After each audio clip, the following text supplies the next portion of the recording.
I am a pencil partner at Lipscomb University. Today I'm going to be reading a book. I'm reading Curious George and the Puppies. This is George. George was a good little monkey and always very curious. One day, George went for a walk with his friend, the man with the yellow hat. When they sat down to rest, they noticed a tiny kitten peeking out from under a bush. The kitten looked frightened. "Perhaps she is lost," said the man with the yellow hat. Together, he and George searched the park for the little kitten's owner, but the kitten was all alone. "This kitten is too young to be on her own," the man said. "We should take her to the animal shelter, where they can care for her and find her a home." So George and the kitten and the man with the yellow hat drove to the animal shelter. The director of the animal shelter was glad to see them. "It was good of you to bring the kitten here," she said. "We will be happy to take care of her." George gave the kitten to the director. Then he and the man with the yellow hat walked inside. "Come in," the director said, "but watch where you step. We have a large litter of puppies, and one has gotten out of his cage. We are still looking for him, so please be careful." She closed the door quickly behind them. George had never been to an animal shelter before. Animals of all kinds were being cared for here. George saw bunnies, cats, turtles, and guinea pigs. He even saw a snake, but he didn't see any puppies.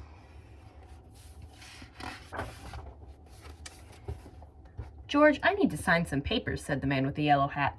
"Please stay here and don't be too curious."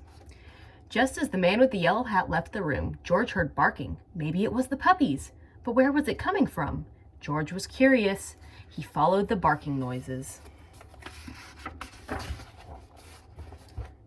and found a room full of dogs. There were yellow dogs, spotted dogs, sleek dogs, and fluffy dogs. There were quiet dogs and yappy dogs, and even a dog without a tail.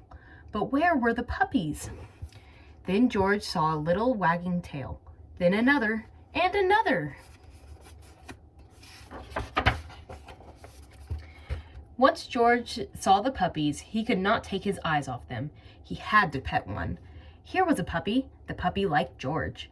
George wanted to hold the puppy. Slowly, he opened the door. But before George could even reach the puppy, the mother dog pushed the door open and was off like a shot. George tried to close the door after her, but the puppies were too fast. There was nothing George could do. Puppies were everywhere. Puppies hid under the desk. Puppies barked at bunnies. One puppy played with a telephone cord, and another climbed on top of a cage to watch the others get into mischief. Soon all the puppies were barking, and the cats were meowing, and the bunnies rustled into the corner of their cage. "Oh no," cried the director as she and the man with the yellow hat rushed into the room. "Now all the puppies are out." The man with the yellow hat helped the director gather up the puppies and put them safely back in their cage.